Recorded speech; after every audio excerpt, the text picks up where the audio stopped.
ಕಾರಣಕ್ಕಾಗಿ ದರ್ಶನ್ ಯಾಕೆ ಲಾಕ್ ಆಗ್ತಾರೆ ಅನ್ನೋದು ಕೂಡ ಹೇಳ್ತಾ ಹೋಗ್ತೀನಿ. ಲಾಠಿ ಏಟು ರುಚಿ ತಿಂತಾ ಇದ್ದ ಹಾಗೆ ಸತ್ಯ ಕಕ್ಕುತ್ತಾರೆ ಆರೋಪಿಗಳು.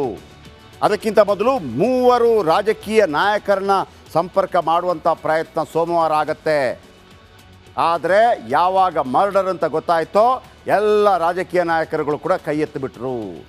ಥೇಟ್ ಸಿನಿಮಾ ಸ್ಟೈಲ್ನಲ್ಲಿ ಹೊಡೆದ್ರಂತೆ ನಟ ದರ್ಶನ್ ರೇಣುಕಾಸ್ವಾಮಿಗೆ. ರೇಣುಕಾಸ್ವಾಮಿ ಮೇಲೆ ಮೊದಲು ಹಲ್ಲೆ ಮಾಡಿದ್ದೆ ನಟ ದರ್ಶನ್ ಅಂತೇಳಿ ಸಿಕ್ಕಾಕೊಂಡಿರುವ ಎಲ್ಲ ಆರೋಪಿಗಳು ಹೇಳಿದ್ದಾರೆ. ಆಮೇಲೆ ಆ ಸಂದರ್ಭದಲ್ಲಿ ರೇಣುಕಾಸ್ವಾಮಿ ಮೇಲಿನ ಹಲ್ಲೆಯನ್ನು ನೋಡ್ತಾ ನಿಂತಿದ್ರಂತೆ ಪವಿತ್ರ ಗೌಡ ಮುಂದೆ ಶೋ ಆಫ್.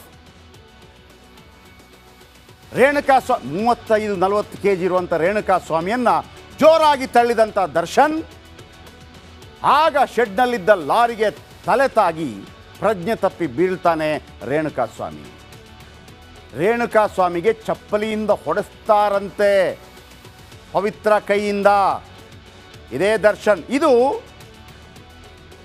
ತಮ್ಮ ಹೇಳಿಕೆಯಲ್ಲಿ ದಾಖಲಾಗಿದೆ. ಇವರೆಲ್ಲ ಹೇಳಿಕೆಯನ್ನು ಕೊಟ್ಟಿದ್ದಾರಲ್ಲ, ಅದರಲ್ಲಿ ದಾಖಲಾಗಿದೆ.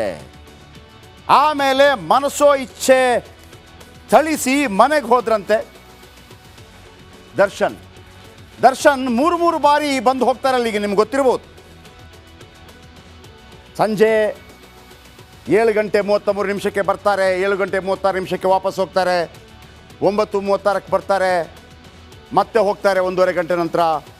ಬೆಳಗಿನ ಜಾವ ಮರುದಿವಸ 3:34 ಕಾಣಿಸ್ಕೊಳ್ತಾರೆ. ಇವೆಲ್ಲವೂ ಕೂಡ ದರ್ಶನ್ ಅವರ ಕಾರಣ.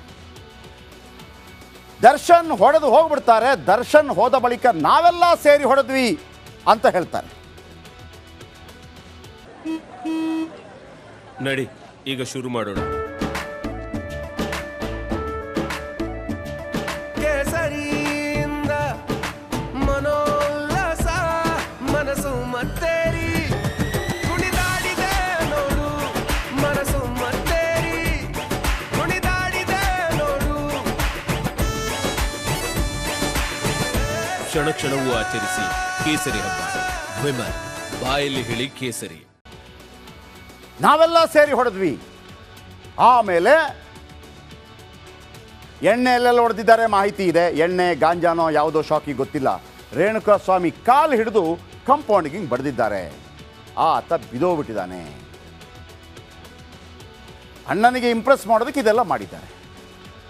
ಆಮೇಲೆ ರೇಣುಕಾಸ್ವಾಮಿ ಕೊಲೆ ಬಳಿಕ ದರ್ಶನ್ಗೆ ಕರೆ ಮಾಡಿದ್ದಾರೆ. ಆಗ ಭಯ ಶುರುವಾಗಿದೆ.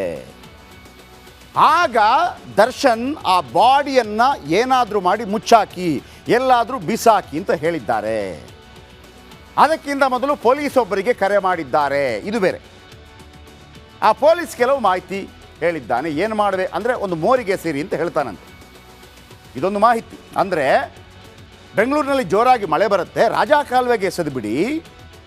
ರಾಜಾ ಕಾಲುವೆಗೆ ಎಸೆದ್ರೆ ಇತ್ತೀಚಿನ ತನಕ ಬೆಂಗಳೂರಿನಲ್ಲಿ ಯಾರಾದರೂ ಒಬ್ಬ ಮಳೆಯಲ್ಲಿ ಕೊಚ್ಚಿ ಹೋದರೆ ಸಿಕ್ಕಂಥ ಇತಿಹಾಸ ಇಲ್ಲ. 1-2 ದಿನ ಕಳೆದ ನಂತರ ಹಾಗೆ ಆಗಿಬಿಡತ್ತೆ. ಬಚಾವ್, ನೀವು ಆರಾಮಾಗಿ ಮೈಸೂರಿಗೆ ಹೋಗಿ ಅಂತ ಹೇಳಿದ್ದಾರೆ. ಏನು ಮಾಡಬೇಕು ಅಂತ ಗೊತ್ತಾಗದೆ ಮೋರಿಗೆ ಎಸೆದ್ವಿ. ಇಷ್ಟೆಲ್ಲ ನೋಡಿ. ಇದರ ಜೊತೆಗೆ ದರ್ಶನ್ ಮೇಲೆ ಒಂದು 8-9 ಅತ್ಯಮೂಲ್ಯವಾದಂತಹ ಸಾಕ್ಷ್ಯಗಳು ಹೇಗೆ ದರ್ಶನ್ ಅವರನ್ನು ಲಾಕ್ ಮಾಡುತ್ತೆ ಅನ್ನೋದನ್ನು ಹೇಳ್ತೀನಿ. ಅದಕ್ಕಿಂತ ಮೊದಲು ರೇಣುಕಾಸ್ವಾಮಿ ಹತ್ಯೆ ಕೇಸ್ನಲ್ಲಿ ನಟ ದರ್ಶನ್ ಅರೆಸ್ಟ್ ಆದ ಕೂಡಲೇ ಒಂದೊಂದೇ ಸ್ಫೋಟಕ ಸಂಗತಿಗಳು ಹೊರಬರ್ತಾ ಇದೆ. ಶವ ಸಾಗಿಸೋದಕ್ಕೆ ಅಲ್ಲಿ ತನಕ ಐಡಿಯಾ ಇರಲಿಲ್ಲ. 7:33 ಬರ್ತಾರೆ, 7